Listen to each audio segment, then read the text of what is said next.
The United States will not invade Greenland. That's the headline this morning coming from President Trump at Davos.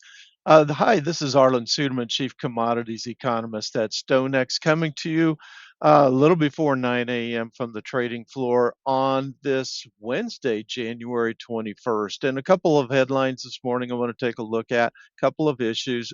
Greenland had been causing a lot of volatility in the markets in recent days, particularly on Tuesday of this week, as we saw a big sell-off in the equity markets, which resulted in some headwinds for the commodity markets as well. We're seeing that reverse today, and I want to talk about that as we go forward. Uh, a lot of tension had been built up between the United States and other world leaders, maybe unnecessarily so, but that's President Trump's style. I'm not defending him. I'm just explaining him. And he had made threats about taking control of Greenland, and then we needed to do it. And he created a lot of worries, kind of a sell American mentality in the markets, as we saw a lot of foreign investment money pulling out of the United States, out of the stock market, out of the treasury market, etc. as a result yesterday.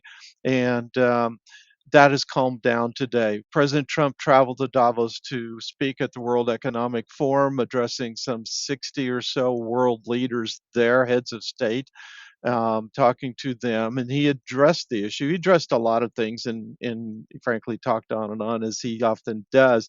But then he turned to the topic of Greenland, and he explained the strategic significance of Greenland. Now, as I've done my background study on Greenland, we first put troops on Greenland and during World War II, when Germany had taken control of Denmark, and Greenland is essentially a property of Denmark.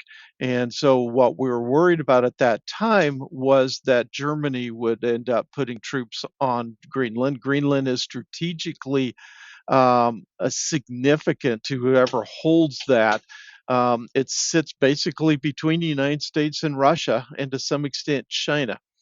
And so it has a lot of strategic significance from the standpoint of military movement, also from air traffic, commercial traffic movement, also from a nuclear standpoint, strategy standpoint, but also rare earth minerals. There's many different reasons why it's has strategic significance. Now, our troops went in during World War II to keep German troops out of Greenland so that they couldn't use it as a base. And then, as the war ceased, um, there was an agreement reached in 1951 allowing the U.S. to maintain military assets there to help defend Greenland, because frankly, Denmark wasn't able to adequately do that and still are not able to this day. And so, what President Trump stated to leaders today is that I will not invade Greenland. I will not take it by military force. But it simply makes sense that the United States have the ability to control Greenland from a standpoint of being able strategically to protect both the United States and Europe. And that's our desire to do so. We will not militarily take it, but I would simply like the right to negotiate the purchase of Greenland so that we can do so. Now, presidents have been saying these things for decades. In private, though, behind closed doors. And you can make the argument, understandably so, that President Trump should have approached it in the same way as well. But nothing ever happened with that. And I think what President Trump has done here is he has raised the issue to force it to the table, so to speak. Say, okay, negotiate with us. Tell us what it's going to cost for us to be able to purchase Greenland. Because it's hard for us to devote a lot of assets to protecting something that we simply have a license for and do not own, so to speak. And we want to take care of the people of Greenland, and we want to protect Europe, and we want to protect the United States. And it just makes strategic sense for us to do that. So let's sit down and talk about it. And that's what should have happened. And I believe that's what will happen.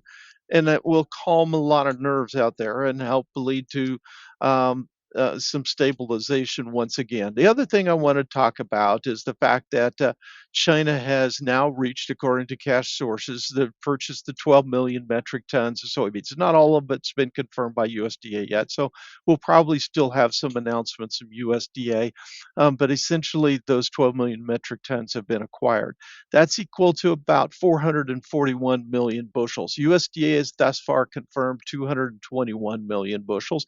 So that means there's another, 220 million bushels yet to be confirmed. Now, assuming that they have purchased that, that would be down from 832 million bushels the previous year that China imported from us, and down from 1.327 billion bushels that they imported from us in 2016-17, which was the peak year. China has little incentive to buy another bushel from us because our soybeans are more expensive. They have reached the agreed amount of 12 million metric tons and have no incentive to go any further. In fact, there's questions whether they have storage room for the ones they did. Since they're not economical for the crushers to own, they'll simply go into the reserves and then at some point auction off.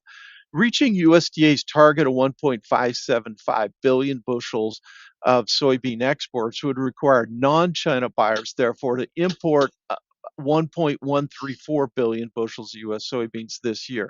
That would be the second largest total on record, requiring them to buy 229 million additional bushels, or to import another 229 million bushels of soybeans beyond what they've already purchased. And typically, purchases have to go beyond that because not every bushel purchase gets shipped in the current marketing year.